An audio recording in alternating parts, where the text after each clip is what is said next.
La ministre, la parole est à Monsieur Julien Dive. Merci, Monsieur le Président. Ma question s'adresse à Madame la ministre de l'Éducation nationale. D'après le Code de l'éducation, le service public, je cite, veille à l'inclusion scolaire de tous les enfants sans aucune distinction. Aucune distinction, rien n'est moins sûr. Si vous interrogez les parents d'un enfant en situation de handicap ou atteint de troubles autistiques sur l'accueil qu'il reçoit durant sa scolarité, ils vous parleront d'un véritable parcours du combattant. Manque d'informations, de moyens et parfois même de compréhension de l'administration à l'égard des difficultés qu'ils rencontrent. Certes, l'affectation d'auxiliaires de vie scolaire est plus répandue qu'il y a 10 ans encore. Mais nous constatons que l'éducation nationale ne donne pas à son personnel enseignant toutes les clés permettant d'accueillir correctement un élève autiste ou en situation de handicap. En effet, la formation initiale des écoles supérieures du professorat et de l'éducation ne comprend aucun module dédié à l'inclusion de ces élèves. Seuls les enseignants qui décident de se former par eux-mêmes peuvent disposer de guides pratiques et d'outils de sensibilisation qui restent trop rares et trop peu adaptés à la réalité du terrain. Les écoles, quant à elles, peuvent solliciter des associations locales afin de faire former leur personnel, mais ici encore, rien n'est prévu de façon systématique au niveau national. Face à ces manques, des efforts doivent être réalisés. Des structures d'inclusion adaptées se créent sur l'ensemble du territoire, comme dans ma circonscription avec le pôle autisme de l'école Bachy à Saint-Quentin. Ce pôle est un tremplin pour l'apprentissage de nouvelles méthodes, avec un accueil au cas par cas, adapté aux besoins de l'enfant afin de mieux l'intégrer, de lui permettre de s'autonomiser et à terme de poursuivre une scolarité en milieu ouvert. Faute de telles structures partout en France, le gouvernement peut-il se donner les moyens de mieux former les enseignants à l'accueil spécifique des élèves autistes ou en situation de handicap? Allez-vous permettre à l'éducation nationale, Madame la ministre, de réellement veiller à l'inclusion de tous les élèves sans aucune distinction?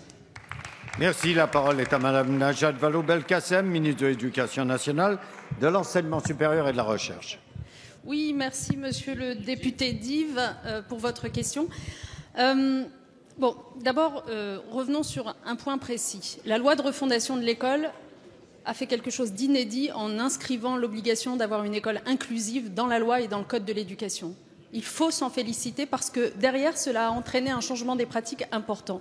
Il faut rappeler que dans notre école, aujourd'hui, nous accueillons de plus en plus d'enfants en situation de handicap. Pour mémoire, 280 000 aujourd'hui, c'est-à-dire 2 fois plus qu'il y a 10 ans.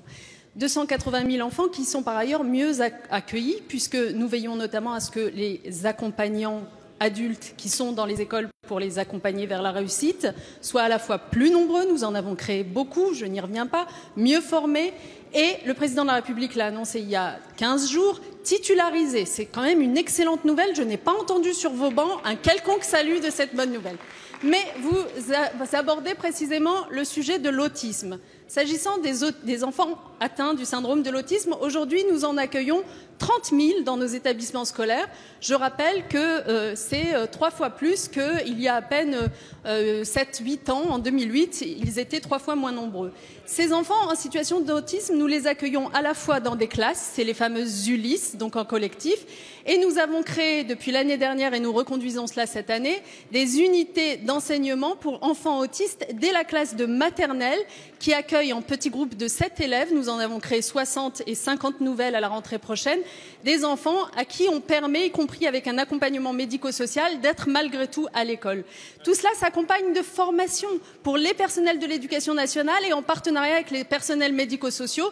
J'ai signé par exemple il y a quelques mois une convention avec la Caisse nationale de solidarité autonome et le CNFPT pour faire en sorte que nous ayons de plus en plus de formations pluridisciplinaires pour l'ensemble de ces personnels. Merci Madame la ministre. La séance des questions au gouvernement est terminée. La séance est suspendue.